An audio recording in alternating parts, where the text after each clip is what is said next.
একটা ছোট্ট ভুল যা বদলে দিল পুরো জীবন। স্বামীর ভালোবাসা ছিল কাছের, তবুও মন হারালো অন্যের ছোঁয়ায়। আর সেই খেলায় হারালো সম্পর্ক, ভালোবাসা আর এক নারীর পরিচয়। তবে এই সিনেমায় এমন একটা টুইস্ট আছে যা আপনাকে চমকে দিবে। তাহলে চলো আর বেশি দেরি না করে মূল গল্পে যাই। তবে মূল গল্পে যাওয়ার আগে তোমাদের কাছে একটাই অনুরোধ থাকবে, তোমরা যারা এই চ্যানেলে নতুন তারা প্লিজ সাবস্ক্রাইব করে দিও। গল্পের শুরুতে আমরা দেখতে পাই রুমি একটা কবুতর হাতে নিয়ে দাঁড়িয়ে আছে আর অনেক তাকে গুলি করে। আর তখন একটা ছেলের ঘুম ভেঙে যায়, আর এটা একটা স্বপ্ন ছিল। তো এই ছেলেটা কে তা আমরা একটু পরেই জানতে পারবো। আর তখনই কেউ বলতে থাকে, সত্য ততটুক সত্য নয় যতটুক চোখে দেখা যায়। তবে দেখা না গেলেও মিথ্যা সারাক্ষণ রং বদলায়। এরপরে সিন শিফট করে দেখানো হয় অনেক আর রুমি একটা রিসোর্টে এসেছে।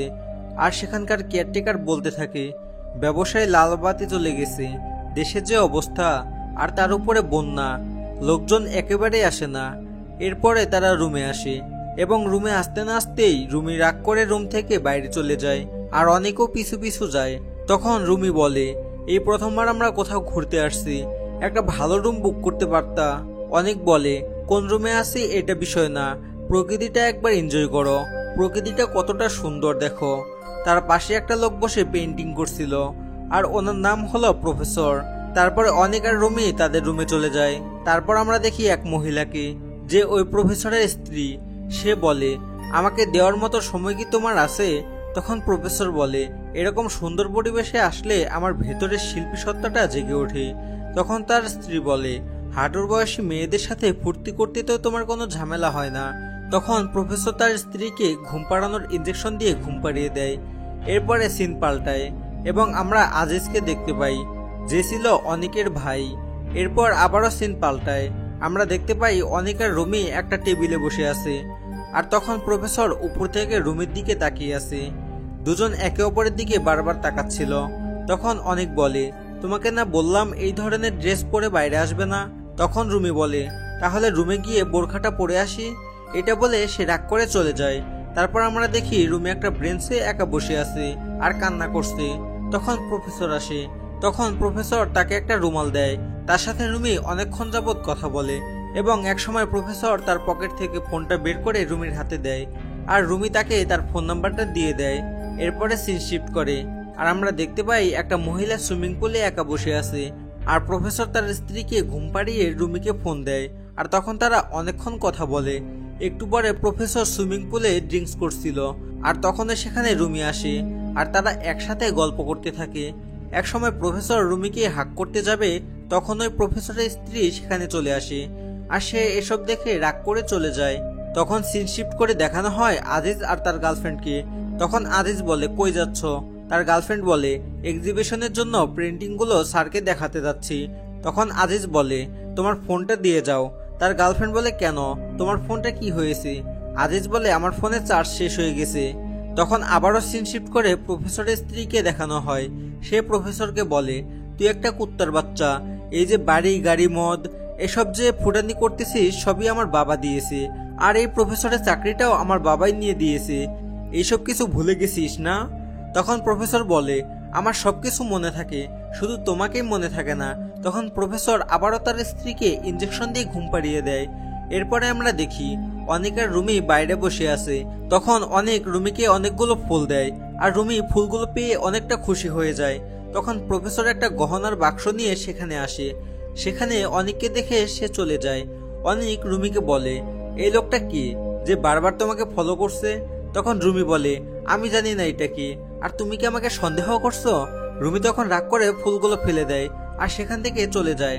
তখন আমরা দেখি আজিজ গেম খেলতেছে, আর সেই সময় তার গার্লফ্রেন্ডের মা ফোন করে আর এমন একটা কিছু বলে যেটা শুনে আজিজ স্তব্ধ হয়ে যায় আর প্রফেসরের রুমের দিকে দৌড়ে চলে যায়।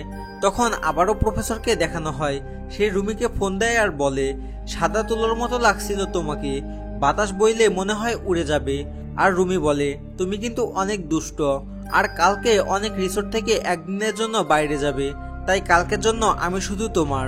তখন প্রফেসর বলে, তাহলে এই রিসোর্টের সব থেকে ভালো একটা রুম বুকিং করব। কিন্তু রুমি বলে, না, আমার রুমে এসো, দূরে গেলে প্রবলেম হবে। তো সেদিন রাতে রুমি আবারও প্রফেসরকে ফোন করে, আমার আর এই বন্দি জীবন ভালো লাগছে না। এই কথাগুলো অনেক পিছন থেকে সব শুনছিল। প্রফেসর বলে, তুমি আমার কাছে চলে আসো, আমি তোমাকে স্বর্গ দেখাবো। তখন অনেক ফোনটা রুমের হাতে থেকে নিয়ে বলে, আমি তোকে নরক দেখাবো। সে বলে, কি আপনি? প্রফেসর বলে, আমরা শুধুই বন্ধু। তখন অনেক বলে, পিকচার আমি বাকি হ্যাঁ মেরে বন্ধু। পরের দিন প্রফেসর আর রুমি দেখি তারা একটা টেবিলে বসে আছে। তখন রুমি বলে, ও আমাকে একা ফেলে চলে গেছে। তখন প্রফেসর বলে, আমি তোমার জন্য সুন্দর একটা রুম বুকিং করব।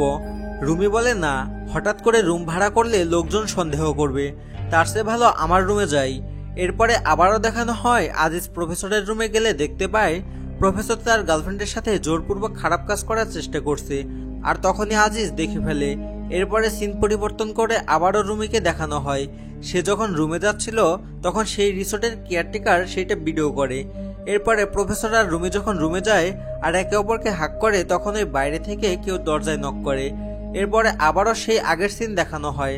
প্রফেসর আজিজের গার্লফ্রেন্ডকে বলে, তুমি তো ফার্স্ট গার্ল, তুমি তো শিক্ষক হতে চাও। সে বলে, সবকিছুই ঠিক থাকবে, শুধু ঘটনাটা পাল্টে যাবে। মেয়েটি বলে, সবাই জানে ও আমার বয়ফ্রেন্ড। এরপরে আবারও রুমিকে দেখানো হয় সে বাঁচাও বাঁচাও বলে চিৎকার করে। এখান থেকে আসল টুইস্ট শুরু হয়। এরপরে প্রফেসর দরজা খুলে দেখে সেখানে অনেক সহ আরো অনেক মানুষ জড়ো হয়ে গিয়েছে। এরপরে সিন শিফট করে দেখানো হয় প্রফেসর আজিজের নামে উল্টাপাল্টা কথা বলে আর তাকে ক্যাম্পাস থেকে বের করে দেয়। এরপরে ঘটনা বর্তমানে আসে। অনেক বলে, মনে পড়ে স্যার, আজিজ আমার ভাই, ওকে ক্যাম্পাস থেকে মিথ্যা অপবাদ দিয়ে বের করে দিলেন। আমার মায়ের স্বপ্ন ছিল ও অনেক বড় হবে, অনেক বড় চাকরি করবে। তখন প্রফেসর বলে, আমি তোমার ভাইয়ের কোনো ক্ষতি করিনি, আর আপনার স্ত্রী আমার সাথে প্রেম করেছে, সেইটার প্রমাণ আমার ফোনে আছে। তখন প্রফেসর দেখতে পায় তার কাছে তার ফোনটা নেই, সেই ফোনটা আসলে রুমির কাছে ছিল। তখন অনেক আর রুমি হাসতে থাকে, কারণ সকল কিছু ছিল প্ল্যান করা। তখন প্রফেসর বলে, আমাকে ক্ষমা করে দাও, আমি আর এগুলো কখনোই করব না। কিন্তু অনেক তাকে পুলিশের কাছে দিয়ে দেয়, আর এখানেই এই সিনেমাটা শেষ হয়ে যায়। তো এই গল্পের শেষের টুইস্ট আপনার কাছে কেমন লাগলো তা অবশ্যই কমেন্টে জানাবেন। আর এরপরে কোন মুভির এক্সপ্লেনেশন দেখতে চান তা অবশ্যই জানিয়ে যাবেন। আর যদি ভিডিওটা ভালো লাগে অবশ্যই লাইক করবেন, আর চ্যানেলে নতুন হয়ে থাকলে সাবস্ক্রাইব মাস্ট। তো ভালো থাকো, এরপরে দেখা হবে অন্য কোনো ভিডিওতে।